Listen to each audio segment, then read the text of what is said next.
Okay, so the thing we need to unpack here is how does raising the height of a Golf affect the driving dynamics? I'm pushing this thing pretty hard through some turns that I shouldn't. Please don't try this at home. And the biggest thing I'm noticing is not so much the setup of the suspension, it's the choice of the tires. Man, those are some weak sidewalls. Granted, this is probably ideal for off-road situations because it's basically a different tool for a different job, these tires. Not set up for something like this. You don't notice it in traffic, especially when you're driving like a New Yorker. You only notice it, like, again, please don't try this at home. Put around this turn a little faster, and ooh, man, that's some, ooh. I don't want to see what those tires look like when I get done with them.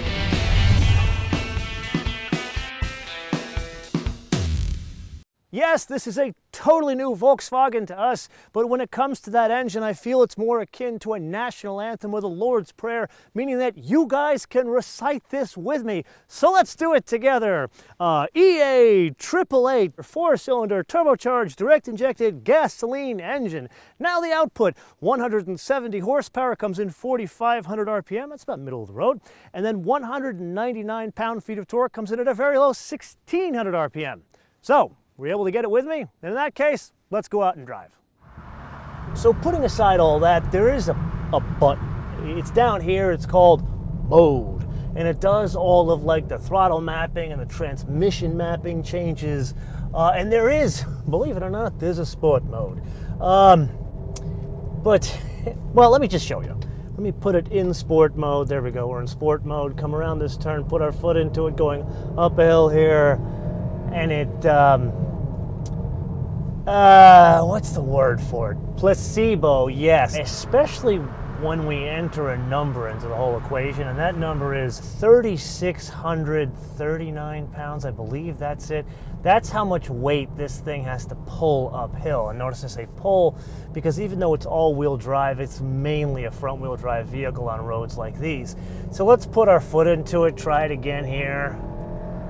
And you know what? It's not underpowered. There's never been an instance where I've been driving this thing around town, even in traffic, and feeling like I need more power. Granted, it is not meant for this as I lean way over here, but it's not at a point where like, let's go, It's not that. So I don't exactly understand why, but I felt compelled to wear nothing but LL Bean today. However, I ran into a bit of a problem in that I don't own anything LL Bean. This is about the best I could do.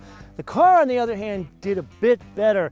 But if I'm honest, the changes from this to a Golf Sportwagen is more than just plastic, like glued to the side. And let's start with the building blocks. So this is based off of the MQB platform, which we have talked about ad nauseum in Volkswagen and Audi Group episodes, which is all lovely, but then there's some changes that have been made here. So the brakes from the Sportwagen, 11.3-inch diameter rotors in the front, 10.7 in the rear. That's the same, but what has changed is in the GTI, which you know I love, they have this thing called an XDS cross differential, which really is an Indepth to you and I. And what they do is they apply braking on the inside wheel going around a turn. Well, now it's on a station wagon. So thank you, or vielen Dank, Deutschland. Then this is an all-wheel drive vehicle. So being that it's an all-wheel drive vehicle, there's a center diff, and it does a couple interesting things. The engineers have programmed it to send up to 50% of the power to the rear wheels. Just a note to Wolfsburg, we'd love more going back to the rear wheels. But another thing that's interesting is under low loads or no loads, it lets the rear wheels coast. Interesting little touch. We're starting to see that in more cars, even Buicks. And then there is the fact that this is Alltrack and all-wheel drive, so there's a hill descent control system. Aside from that, there's really only two other changes going on here. Number one, you think it looks taller. Well, it is, because the ride height is 0.6 of an inch higher, which means the ground clearance is 1.4 inches taller. And then, oddly, it has a bigger gas tank than the regular Golf Sportwagen. It's 14.5 gallons as opposed to like 13 some odd gallons. That's about everything, so I think we need to go back and drive it, and hopefully the Alltrack goes and does all tracks.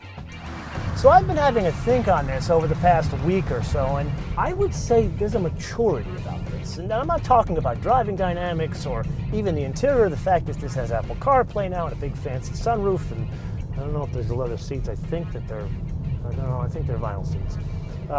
Oh, and you can get a manual with this, believe it or not. This is like the fancy SEL, the super duper expensive one. Even in the middle model, you can get a manual transmission now with this, which I gotta say, hats off to Volkswagen. Anyway, I digress. My point here is this maturity that is represented with this thing, and even with the Sportwagen, which I drove, it's something I don't expect from Volkswagen, and I gotta say, I actually like it quite a bit. I like the fact that there's an alternative to a $50,000 wagon that's $30,000.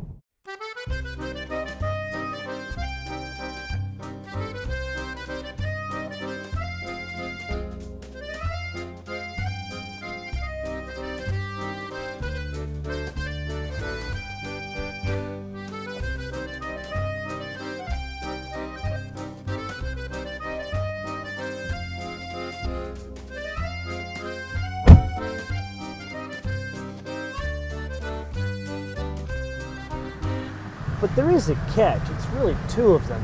Number one, I already told you I drove one of those Golf Sportwagen. Believe it or not, I had the opportunity to drive the diesel right before they pulled out of fleet. Like, literally, they took that thing from my hands. And then I got to drive the gasoline version. And I got to tell you, I was not impressed by the fuel economy of either one of them.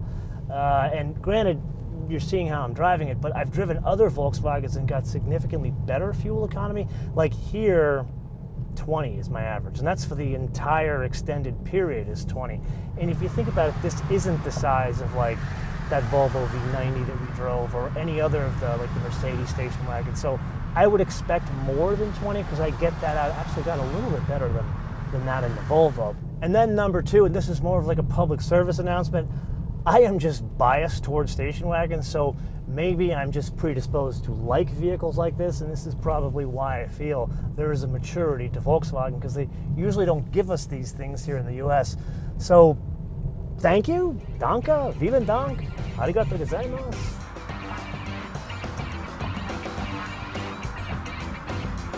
So in summary, what do we got?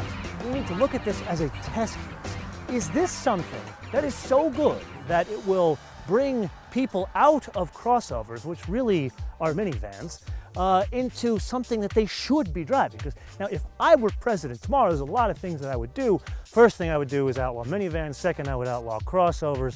Third, I would probably outlaw automatics, but I'd probably wait for my second day on that one. But anyway, you see my point.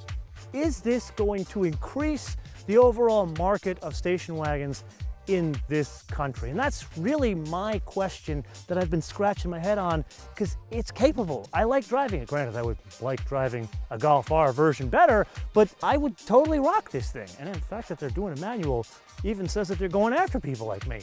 So I'm going to turn this around to you guys. Do you think this is going to expand the market positively of station wagons in the US?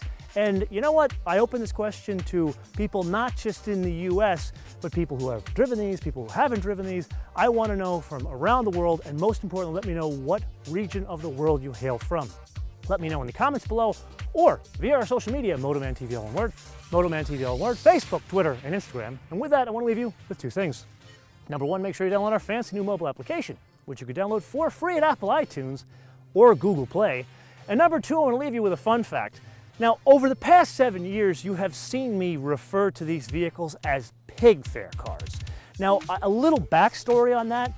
My father, who was a rocket scientist, grew up in Wisconsin, northern Wisconsin, and he used to I'm Greek, so most people that are Greek, they're in the food business. That's just what we do. I'm like one of like two people not in the food business. And they would go to the farmers markets, and my father would see, back in the day, nothing but farmers that brought their pigs, whole pigs, to the farmers market in a station wagon. So it was burned on his brain that they're not station wagons, they're cars to haul pigs, hence pig fair cars. So until I see you next time, bis später.